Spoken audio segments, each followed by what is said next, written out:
अगर आप मर्द हैं और शादीशुदा हैं तो ये खबर आपके लिए है, क्योंकि शादीशुदा मर्दों के लिए पटना हाई कोर्ट ने एक महत्वपूर्ण और काफ़ी बड़ा फैसला सुनाया है। फैसले को सुनने के लिए वीडियो को बिना स्किप किए आगे तक सुनते रहिएगा। जी हाँ, दहेज से जुड़े एक मामले में पटना हाई कोर्ट ने महत्वपूर्ण फैसला सुनाया है। हाई कोर्ट ने कहा है कि अगर पति अपने नवजात बच्चे के पालन पोषण के लिए पत्नी के पैतृक घर यानी मायके से पैसे की मांग करता है तो ऐसी मांग दहेज की श्रेणी में नहीं आती है। यह फैसला न्यायाधीश विवेक चौधरी की एकल पीठ ने नरेश पंडित द्वारा दायर आपराधिक पुनरीक्षण याचिका को स्वीकृति देते हुए सुनाया है। दरअसल याचिकाकर्ता ने आईपीसी की धारा 498A और दहेज निषेध अधिनियम 1961 की धारा 4 के तहत दी गई सजा को पटना हाई कोर्ट में चुनौती दी थी। कोर्ट को बताया गया कि याचिकाकर्ता नरेश का विवाह 1994 में सृजन देवी के साथ हिंदू रीति रिवाजों के अनुसार हुआ था।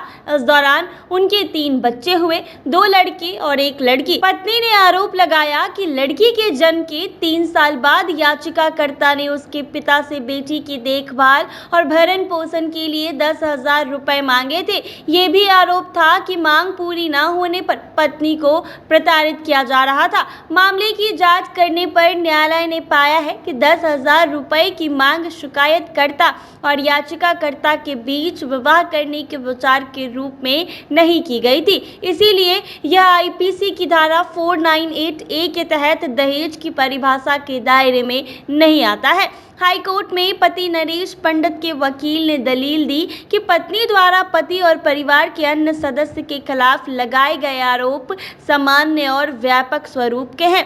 इसीलिए निचली अदालत द्वारा पति पारित और सजा के आदेश को रद्द कर जाना चाहिए।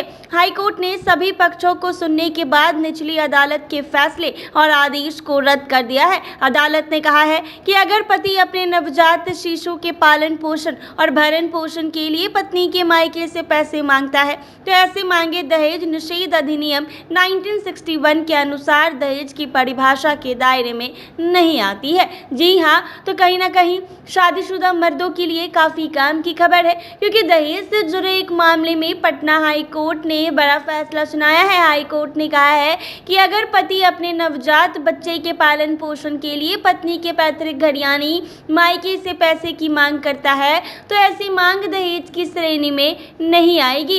यह फैसला न्यायाधीश विवेक चौधरी की एकल पीठ ने नरेश पंडित द्वारा दायर आपराधिक पुनरीक्षण याचिका को स्वीकृति देते हुए सुनाया है। दरअसल याचिकाकर्ता ने आईपीसी की धारा 498A और दहेज निषेध अधिनियम 1961 की धारा 4 के तहत दी गई सजा को हाई कोर्ट में चुनौती दी थी। तो पटना हाई कोर्ट ने इस पर सुनवाई करते हुए बड़ा फैसला सुनाया है और कह दिया है कि अगर पति अपने बच्चों के पालन पोषण के लिए पत्नी के मायके से पैसे मांगे तो ये दहेज के रूप में नहीं आएगा और इसके खिलाफ कोई केस या कोई सुनवाई नहीं की जाएगी।